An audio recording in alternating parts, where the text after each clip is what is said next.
Então, primeira coisa, o que que é neurociência, tá? Então, a neurociência é a ciência que vai estudar o funcionamento do cérebro, tá? Simplificando tudo aqui para facilitar a vida de vocês. Neurociência estuda o funcionamento do cérebro, tá? Vamos lá. Dentro da neurociência, a gente vai ter um ramo da neurociência, que é a neurociência da aprendizagem. Ou seja, ela estuda os mecanismos cerebrais do aprendizado.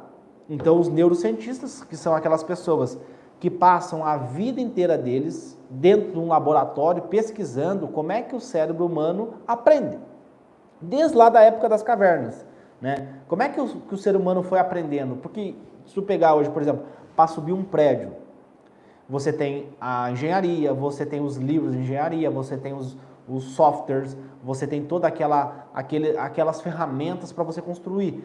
Mas imagina como é que era antes, quando não tinha livro, quando não tinha conhecimento, como é que foi construído a engenharia, como é que eles levantaram prédios, como é que eles levantaram castelos, como é que foi desenvolvendo?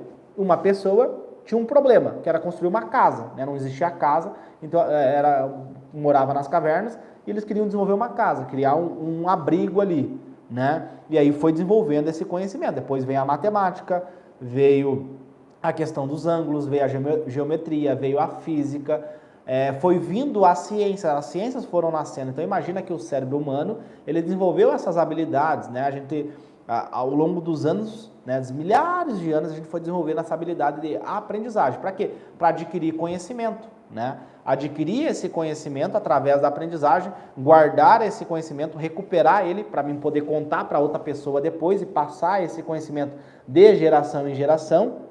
E além disso, né? Além disso, eu poder resolver problemas, né? Poderia ser lá a casa, eu quero construir uma casa. Eu quero contar quantas ovelhas eu tenho aqui, né? E foi desenvolvendo a matemática. Então imagina que naquela época não tinha livro, né? Não tinha o Google, não tinha um professor para te ensinar. Então era um problema que tu tinha que resolver, né? Então, se a gente pegar do ponto de vista prático, como é que o nosso cérebro ele aprendeu ao longo dos anos? Ele tinha um problema, ele precisava resolver aquele problema, né? Contar quantos carneiros ele tinha, quantas vacas ele tinha, né? Quantas maçãs eles tinham, vamos trocar, eu tenho 5 maçãs e tu tem 2 milhos, vamos fazer uma troca aqui? E foi indo, né? E aí foi se desenvolvendo, né?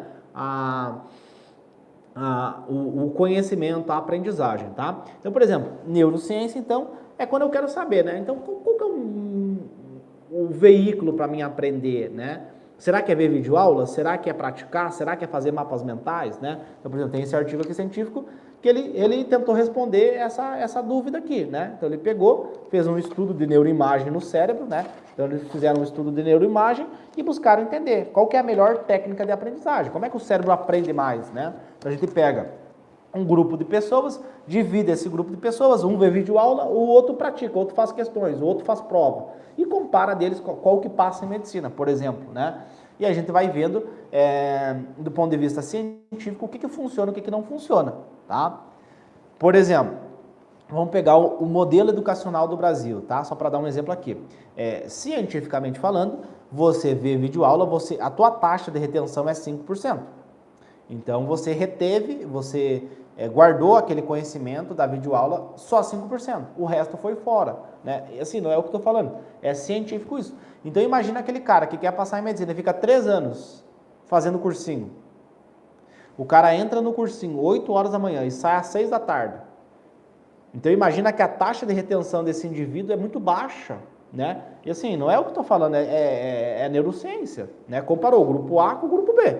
Aí vamos ver o que funciona mais, né? O que é melhor, entendeu? O que é melhor? Então, assim, você precisa entender, pô, 5%, né? Videoaula 5%, beleza. Será que não tem algo mais efetivo? Porque eu sempre dou o exemplo, quando eu vou explicar, né, a neurociência, eu sempre dou o exemplo do transporte, né? Então, tinha o cavalo era o transporte que tinha, né? O cavalo é mais rápido do que a pé, sair do ponto A e chegar no ponto B. Depois os caras pensaram, pô, será que eu não consigo criar um carro, né, um automóvel? Aí criaram lá o primeiro automóvel. Depois veio o trem, né? Não sei se o carro veio antes ou o trem, quem veio antes, tá? Mas enfim, Aí veio o trem, né, onde eu posso levar mais pessoas, o carro é limitado. Aí depois veio o ônibus. Aí tinha um sujeito lá, né? Ele queria, pô, será que só tem esses veículos aqui? Pô, o carro demora demais para me sair do ponto A e chegar no ponto B. Carro é muito demorado, o trem é muito demorado, o ônibus é muito demorado. Será que não tem um veículo mais potente? Será que não tem um veículo mais rápido para mim sair do ponto A ao ponto B? Né? E aí, naquela época, tinha evoluído muito a ciência e o cara foi pesquisar, né? Pô, ele era apaixonado por pássaros, né? Pô, será que se eu criar o avião? Né? Aí os caras criaram o primeiro avião. O primeiro não deu muito certo, o segundo, o terceiro, o quarto, o quinto, e aí veio o avião, que é o meio de transporte, né? O transporte aéreo, que é o mais seguro, o mais rápido de eu chegar no ponto A. Sair do ponto A e chegar no ponto B. A mesma coisa nos estudos, né? Então tinha aquele modelo lá de professor, do sábio, contar histórias, passar o conhecimento, né? E construiu aquele modelo lá da escola, né? Aquele modelo tradicional, onde você vai para a sala de aula, você é inferior, o professor é superior, né? Então o professor está aqui e o aluno está aqui. Então tem essa hierarquia, né? Você não pode falar, você não pode perguntar. Se você tira 0, você é burro, né?